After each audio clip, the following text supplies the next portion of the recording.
Hey, Dave LeCali with HeadGames Motorworks. Today we're going to talk about the Atco Raceway closing.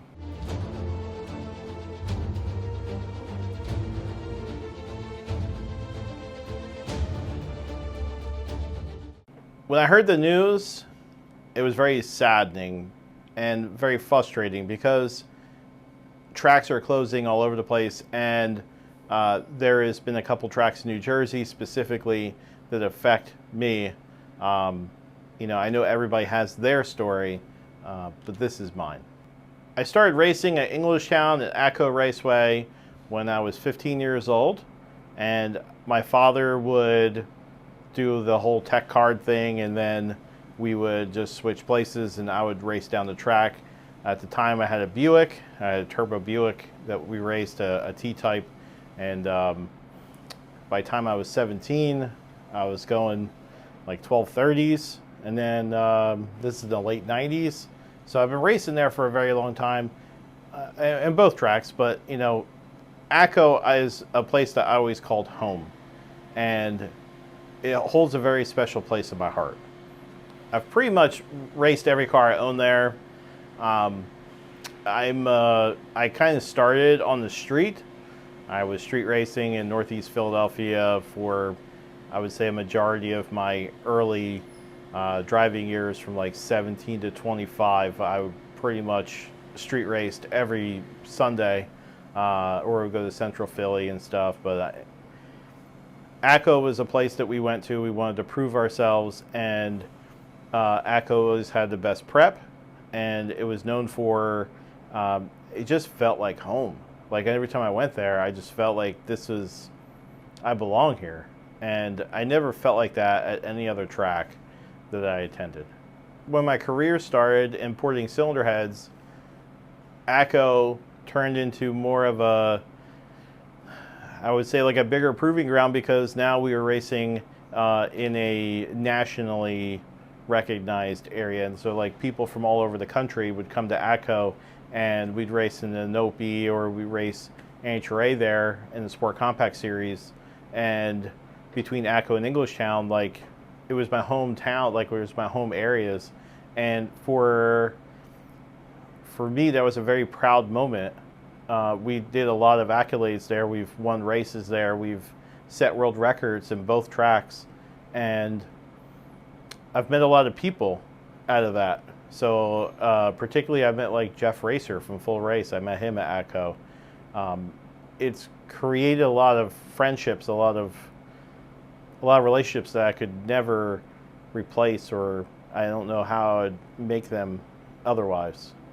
I actually attended the Pan Ams right before they announced a closing, and although I didn't know that they were closing, I'm really glad I went, because I got to say goodbye, but not in my own way.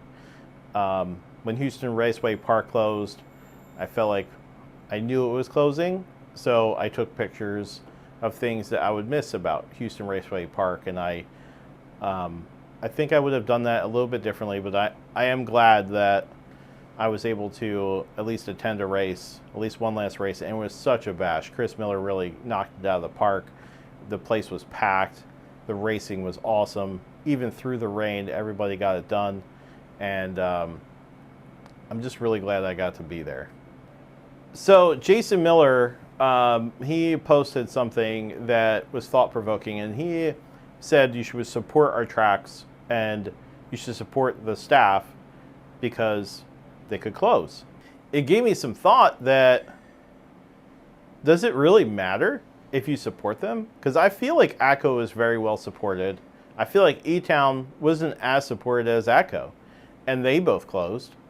And I don't know about Brandomere and a couple of other tracks that closed, but I imagine that they were supported. I see Bradenton is in danger of closing as well, and I know Victor is very well supported. He is super active in the industry, and they have big races there, but there's housing closing in on them. So does it matter if you support it? I think it would matter if we all were to collectively be a part of something, which we are, but how close are we to these people? How active are we about fighting the things that are threatening our industry and our hobby and our love and our passion? A lot of because we're dudes, we just let things go. We just letting it happen and letting all this roll over us and just saying, oh, well, this is just happening without actually taking action. We're not so silently getting attacked from all like everything surrounding us is attacking the automotive industry. It's not being silent. It's very loud, actually. The EPA is all over us.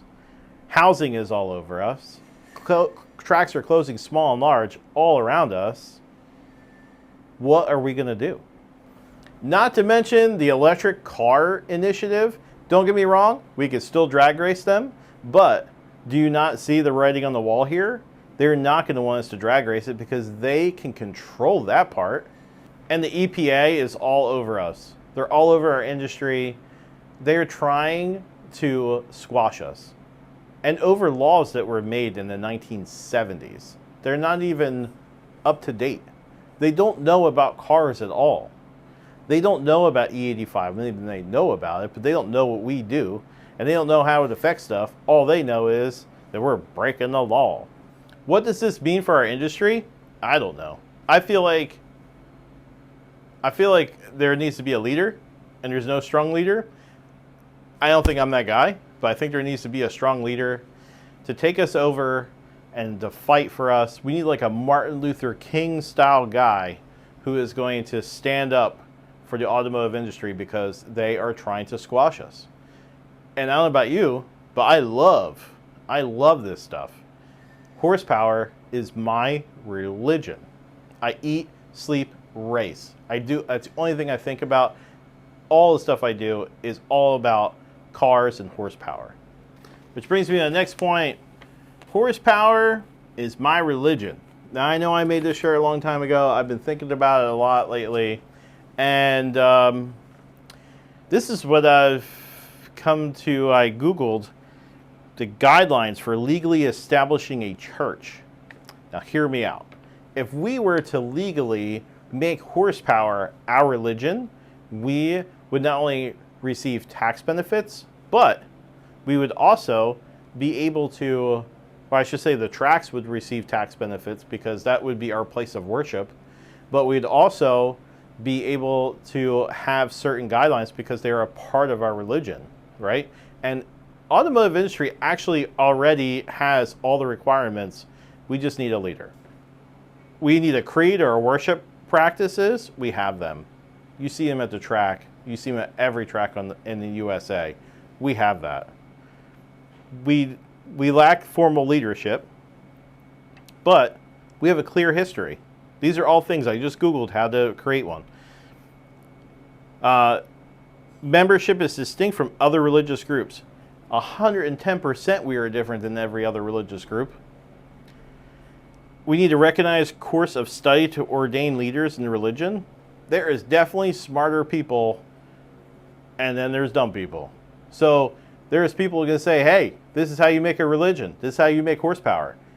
And it trickles down, right? Fundamental text and literary tradition. We have books and books and books already about automotive history and how to do stuff. We need regular places of worship. Our tracks are regular places of worship. And we need regular congregation and services. Guess what happens on Sundays all across the land of the USA and maybe other countries? Races. Races happen everywhere on a Sunday. Now, I know what I just said is probably a little far-fetched for a lot of people to understand, but, you know, in reality, it could be true. Like, we could do something like that.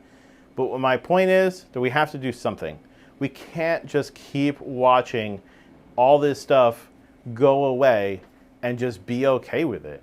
And just keep, like, saying, oh, man, that's sad. I won't see this. I won't see that, without trying to help. And I get part of the problem is that the land is worth more than the drag racer, because to own a track, there is no real rich track owners. They're just getting by. The money that we pay to go in there is peanuts. But the only way that you can get us to go in there is to charge peanuts. So if they had an opportunity to sell this track and to make it so generations of their family is taken care of, who are they going to think of? They're not going to think of us. They're going to think of themselves, and I get that.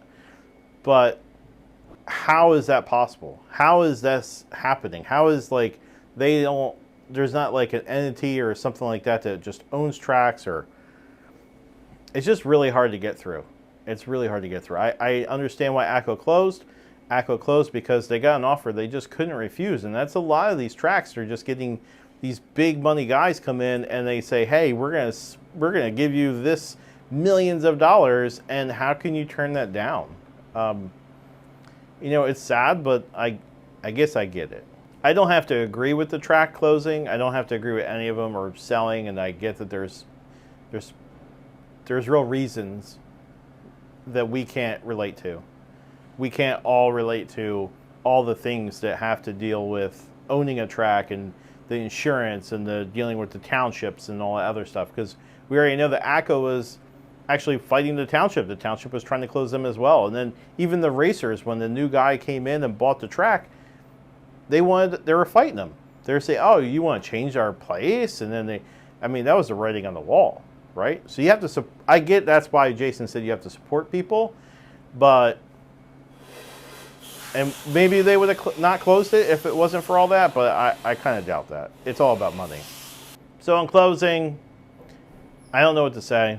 The whole thing fires me up and it makes me sad as well. I know some of you, I'm sure all of you have been affected by a track being closed, and you could relate to this in some way, and and it really hurts. I watched Houston Raceway Park, which I raced back in the late 90s. I raced there because I lived there. I went to School of Automotive Machinists, and while I was there, I attended that track a lot, and then Englishtown and Atco, and I just don't want to see it anymore. It really making me sad. And I said all these things combined, I'm not feeling good about our place in the world. Like automotive, like the racing and horsepower and all that is just being attacked in all corners, and we all need to support each other at this time. Thank you. I appreciate you. Please comment below. I'd love to hear from you. Toodles.